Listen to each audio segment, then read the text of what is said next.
प्रभु यीशु मसीह के मधुर और मीठे नाम में आज दिनांक 31 मई दिन रविवार को आप सब श्रोताओं का हम हार्दिक स्वागत करते हैं।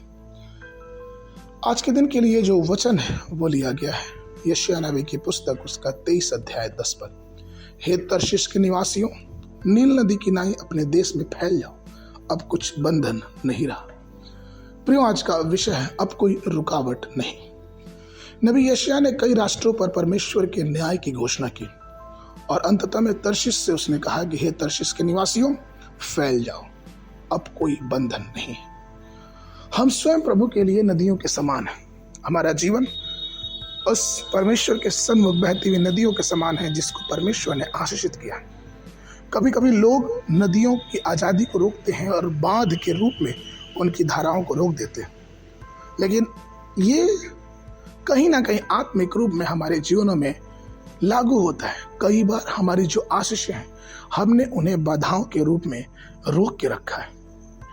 हम उन्हें रोक देते हैं और हम ऐसा कहते हैं कि हम बढ़ नहीं पा रहे।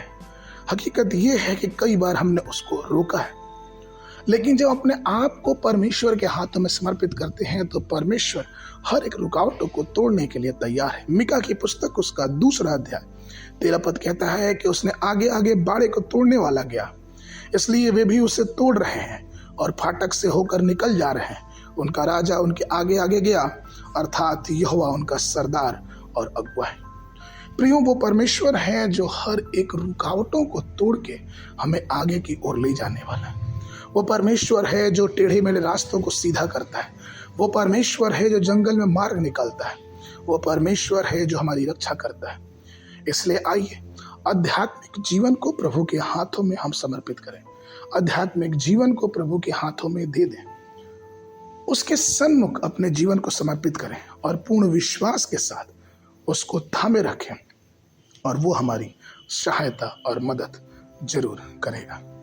आगे के मनन के लिए सपन्याह नबी की पुस्तक उसका 3 अध्याय 15 पद। यहोवा ने तेरा दंड दूर कर दिया और तेरे शत्रु भी दूर किया गया।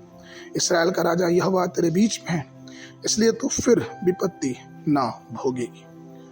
बाइबल अध्ययन के लिए सुबह के समय 2 इतिहास की पुस्तक उसका 13 और 14 अध्याय और संध्या के समय यूहन्ना की पुस्तक उसका 12 अध्याय 1 पद से लेके 26 पद तक।